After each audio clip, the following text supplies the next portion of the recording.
بسم اللہ الرحمن الرحیم۔ السلام علیکم، میں ہوں ایڈوکیٹ میاں صدی واسطیق اور آپ دیکھ رہے ہیں ہمارا YouTube channel daily law point. آج ہم بات کریں گے کہ ایف ای آر کیسے کٹوائی جاتی ہے۔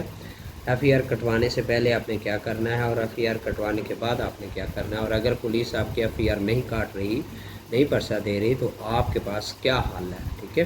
تو فرسٹ آف آل، اگر خدا نخواستہ آپ کے ساتھ کوئی ایسا اکرنس ہو جاتا ہے، ڈکیتی، چوری، مرڈر، ریپ یا کچھ اس طرح کے جتنے بھی افینسز ہیں وہ ہو جاتے ہیں، ٹھیک ہے، ان میں سے کوئی ایک یا ہو جاتے ہیں، تو آپ نے کیا کرنا، آپ نے فرسٹ آف آل اس وقوع کو ریکال کرنا ہے، ذہن نشین کرنا ہے۔ ذہن نشین کرنے کے بعد بہتر تو یہی ہے کہ کسی وکیل کے ساتھ رابطہ کر کے اس سے وہ درخواست لکھوائیں وقوع کی، ٹھیک ہے۔ اس میں آپ کے ساتھ گواہ بھی ایڈ کر دیں گے، ٹھیک ہے۔ تو ایک پراپر سی درخواست لکھنے کے بعد تو آپ نے تھانے جانا ہے، تھانے میں فرنٹ ڈیسک پر آپ نے جمع کروا دینی ہے۔ فرنٹ ڈیسک کے بعد جو ہے وہ درخواست مارک ہو جائے گی کسی ایس آئی یا ایس آئی کو، ٹھیک ہے، تو وہ اپنی انیشیل انکوائری کے بعد آپ کی ایف ای آر ہو جائے گی۔ اور اگر انیشیل انکوائری کے بعد بھی، جو کہ انیشیل انکوائری بھی غیر قانونی ہے، ٹھیک ہے، تو اگر اس کے بعد بھی ایف ای آر نہیں ہوتی، ویسے تو سیکشن 154 کے تحت سی آر پی سی ضابطہ فوجداری کے تحت جو ایس ایچ او ہے وہ ڈیوٹی باؤنڈ ہے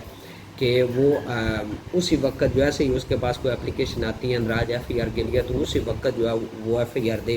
لیکن اگر وہ نہیں دیتا تو آپ کے پاس بہترین حل ہے وکیل سے رابطہ کریں اور سیکشن 22A ضابطہ فوجداری کے تحت عدالت میں ریٹ دائر کر دیں اور عدالت سے ایف ای آر کے آرڈر لے لیں۔ وہ بھی نہیں ہوتی تو پھر آپ کے پاس بیسٹ سلوشن ہے، آپ کمپلینٹ استغاثہ عدالت میں فائل کر سکتے ہیں، جس میں آپ ملزمان کو سزا دلوا سکتے ہیں، ٹھیک ہے۔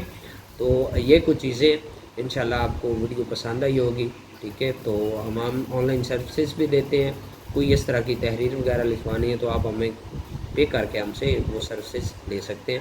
انشاءاللہ کسی دیگر ویڈیو میں آپ کے ساتھ ملاقات ہوگی، تب تک کے لیے اللہ حافظ۔